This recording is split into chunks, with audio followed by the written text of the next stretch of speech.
जो शास्त्र विधि को नहीं जानते कि कैसे पूजन करना चाहिए, अनभिज्ञ है और श्रद्धालु है, वो गुरुदेव के बताए हुए मार्ग पर चले। शास्त्र विधान है, करन्यास, अंगन्यास, ये वो सब, जैसे देखो ना गोपाल शास्त्र नाम के पाठ के पहले है ना, ऐसे भगवत सेवा के पहले है। बड़ा विधान भागवत में वर्णन किया गया है। पर अपने यहाँ विधि निषेध नहीं, दास अनन्य उत्कट व्रतधारी, मंगला से लेकर शयन तक बस वो श्री जी के पद और सुधा निधि के श्लोक और नाम और मंत्र जप करते हुए श्री जी को स्नान, श्रृंगार, भोग, आरती, ऐसे गुरु और गुरु प्रदत्त उपासना, इष्ट। अब गुरु मंत्र, आपका मन गुरु मंत्र में नहीं लगता तो गुरु प्रदत्त नाम में अन्य नहीं जप सकते हम। जैसे मन है तो निज मंत्र में लग रहा है और निज मंत्र में ऊब रहा है, कभी कभी उसका स्वभाव होता है और वो भागना चाहता है तो शरणागत मंत्र में लगा दिया। शरणागत मंत्र में भी नहीं लग रहा तो राधा वल्लभ श्री हरिवंश में लगा दिया। इसमें भी नहीं लग रहा तो राधा राधा में लगा दिया।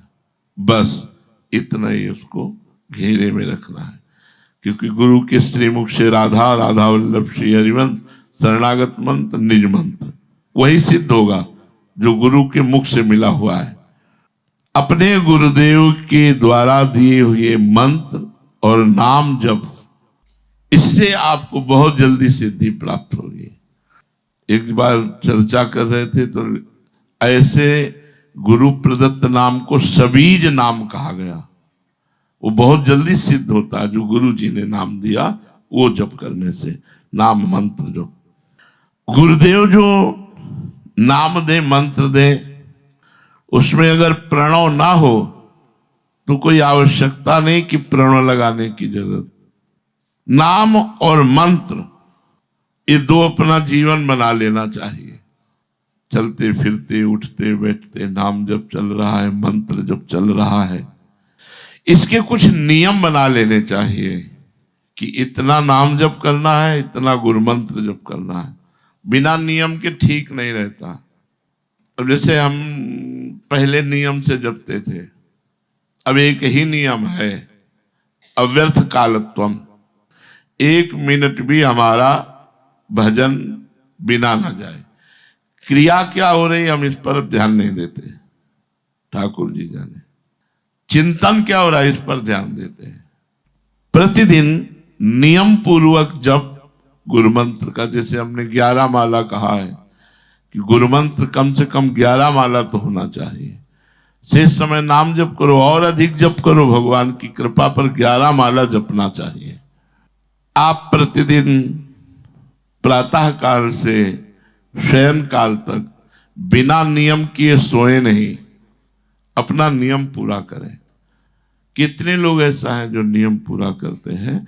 हम प्रायः कहते हैं कि एक बार 84 जी का पाठ और 11 माला गुरु मंत्र और श्री जी का स्नान करके चरणामृत, भोगराग, इतना तो अपना जीवन होना ही चाहिए।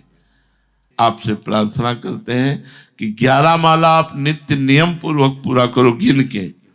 सिद्ध मत बनो कि हमारा हर समय चलता है। एक नियम पूरा कर लो, 11 माला गुरु मंत्र, एक पाठ 84 जी का और श्री जी का चरणामृत। चाहे नाम का चरणामृत हो या छवि का कपड़ा से ऐसे छवि पोंछ दी और उसे धो लिया तो चरणामृत ही हो गया। आगे वर्णन करते हैं कि या तो अल्पाहार करो या 15 दिन में उपवास करो। रोज इतना अल्पाहार करो कि आपको लगे ही ना हमने भोजन किया है, बस भूख भर मिट गई। ऐसा बड़ा मुश्किल है जब सामने सुंदर सुंदर भोजन होता है तो ऐसा कर लेना चाहिए कि अमावस्या और पूर्णिमा को श्री जी का किनका पा करके,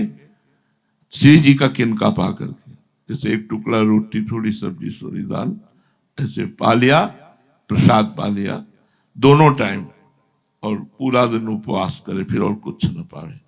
अमावस्या पूर्णिमा तिथि इसलिए कि अपने को श्री जी का किनका पाके श्री जी का भोग लगाओ जैसे रोज बनाते हो।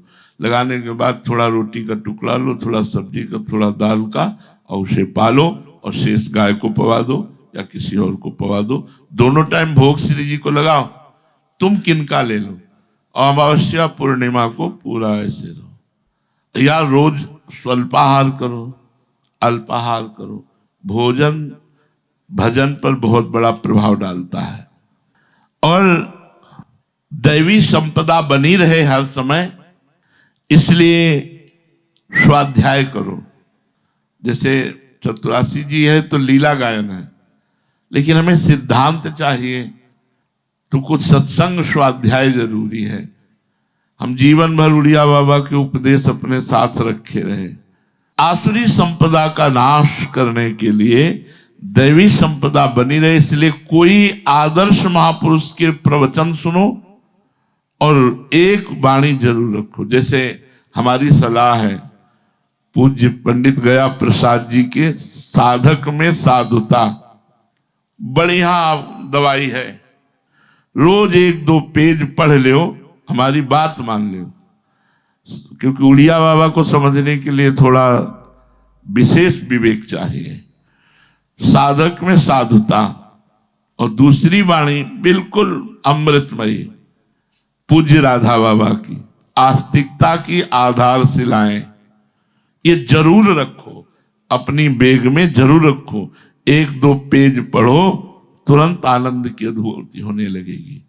क्योंकि हमारा मन, हमारी बुद्धि हर समय पवित्र रहे, हर समय साधन में रहे।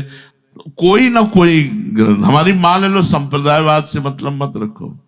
साधक में साधुता और राधा बाबा की आस्तिकता की आधारशिलाएं, अगर ये, और सत्संग के बिखरे मोती, पूज्य भाई जी महाराज, सत्संग के बिखरे मोती, तो उसमें बड़ी सुंदर सुंदर बातें लिखी गई हैं। अगर हम रोज 1 पेज पढ़ेंगे तो हमारे अंदर दैवी संपदा बढ़ती चली जाएगी।